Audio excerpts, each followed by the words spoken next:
পাক এবং নাপাক কাপড় একসাথে ধৌত করলে কি পাক কাপড়ও তিনবার ধৌত করতে হবে? কম্বল, ব্লেজার ও কোটি সাধারণত ড্রাই ওয়াশ করতে হয়, পানিতে ধোয়া যায় না। ড্রাই ওয়াশ করলে কি কাপড় চোপড় পবিত্র হয় নাকি পানি দিয়ে ধোয়া বাধ্যতামূলক? স্বামী মারা গেলে নাকের ফুল পরে থাকা যাবে কিনা? ক্লাসে ঢুকলেই স্টুডেন্টদের দাঁড়িয়ে সালাম দেয়, থেকে আমি গুনাহগার হব? বাবা মা আমাকে বিয়ে দিতে চান, আমি বিয়ে করতে চাই না, বাবা মায়ের অবাধ্য হওয়ার জন্য কি গুনাহগার হব? সন্তানের আকিকা জন্মের ৭ম দিন করাতে না পারলে কখন করানো যাবে?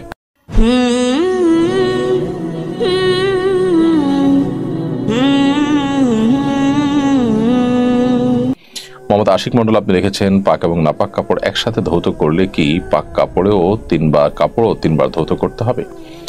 পবিত্র এবং অপবিত্র কাপড় একসাথে যদি ধোয়া হয়, আর ধোয়ার ক্ষেত্রে যদি অপবিত্র কাপড় ধোয়ার যে পদ্ধতি, সেটা পবিত্র কাপড়ও একসাথে ধোয়ার সময় সে পদ্ধতিতে মেনটেন করা হয়, আপনি 3বার ধুইলেন এবং ভালো করে নিংড়ে নিলেন প্রত্যেকবার, তাহলে সেক্ষেত্রে পাক এবং নাপাক কাপড় উভয়টাই কিন্তু পবিত্র হয়ে যাবে। কম্বল, ব্লেজার ও কোটি সাধারণত ড্রাই ওয়াশ করতে হয়, পানিতে ধোয়া যায় না। ড্রাই ওয়াশ করলে কি কাপড় চোপড় পবিত্র হয় নাকি পানি দিয়ে ধোয়া বাধ্যতামূলক? ড্রাই ওয়াশ করে যদি কাপড়কে পবিত্র করা হয়, যে সমস্ত কাপড় ধোয়া যায় না, ধুলে সেটা ক্ষতিগ্রস্ত হয়, নষ্ট হয়ে যায়, সেটাকে ড্রাই ওয়াশ করা যাবে। ড্রাই ওয়াশের মাধ্যমে যদি নাপাকের আলামত দূর হয়, তাহলে ইনশাআল্লাহ সেটি পাক হয়ে যাবে। আমরা যে সমস্ত জিনিস সাধারণত ধুয়ে নিংড়াতে পারি না, সেগুলো পাক করার বিধান অনেকটা এরকমই।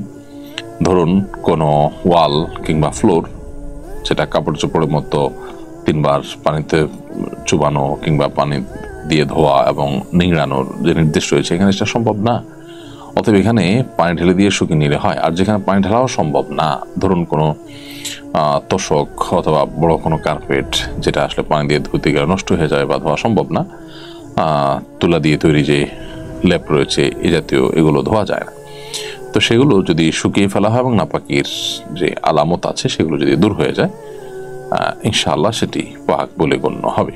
জুয়েল রাজ আপনি লিখেছেন, স্বামী মারা গেলে নাকের ফুল পরে থাকা যাবে কিনা? হ্যাঁ, অবশ্যই থাকতে পারবেন। স্বামী মারা গেলে নাকের ফুল থাকাটা সমস্যা নয়, বরং নাকের ফুল খুলে ফেললে, নাকের ফুল বা নর্মাল যে কানের দুল আছে, এগুলো যদি খালি থাকে তাহলে অনেক সময় সেই ছিদ্র মধ্যে পানি পৌঁছানো কঠিন হয়। আর সাধারণ অবস্থাতে এগুলো থাকলে একটু নাড়াচাড়া দেওয়া যায়, অর্থাৎ হালকা যেগুলো না হলে ওই ছিদ্রে ফরজ গোসলের পানি ইত্যাদি পৌঁছানো সম্ভব হয় না, বা ওযুর পানি পৌঁছানো সম্ভব হয় না, সেটার প্রয়োজনে এগুলো থাকতে পারে। এমনিতে অলংকার পরা নিষেধ।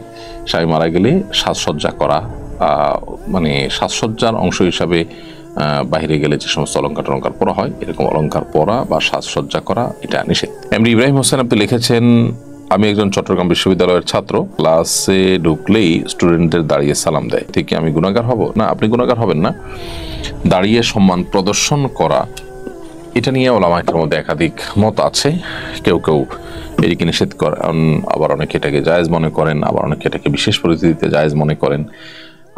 জেনারেলি নবী করিম সাল্লাল্লাহু আলাইহি ওয়াসাল্লাম দাঁড়িয়ে আগন্তুককে জাস্ট শুধু সম্মানের জন্য দাঁড়িয়ে সম্মান প্রদর্শন করতে নিষেধ করেছেন, এবং সেটির কারণও দর্শিয়েছেন তিনি, যে তখনকার অমুসলিমদের কালচার এবং সংস্কৃতি এটি।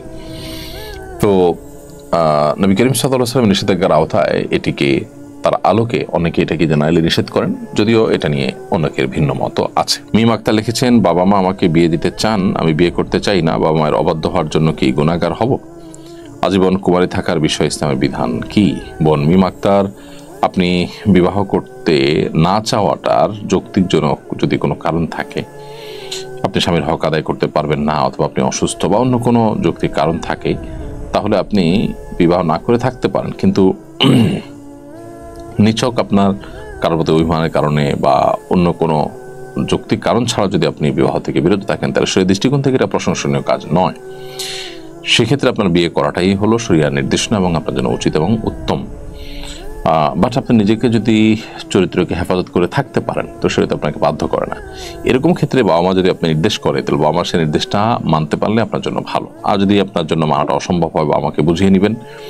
আর নিজে বাবা মার উপরে যেন বোঝা না হন, সেই ব্যাপারটিতে আপনি সতর্ক থাকবেন। খাদিমুল ইসলাম লিখেছেন, সন্তানের আকিকা জন্মের ৭ম দিন করাতে না পারলে কখন করানো যাবে? সন্তানের আকিকা যদি জন্মের ৭ম দিন করতে না পারেন, তাহলে 14তম কিংবা 21তম দিনে করতে পারেন, সেটিও কিন্তু সুন্নাহ। সেটি হাদিস দ্বারা সাব্যস্ত আছে। যদি কোনো কারণে সেটাও করতে না পারেন তাহলে তারপরে করলেও আদায় হয়ে যাবে, কিন্তু সুন্নাহ ডেটগুলোতে করলে আপনি বিশেষভাবে বেনিফিটেড হবেন এবং সওয়াব এর ভাগীদার হবেন।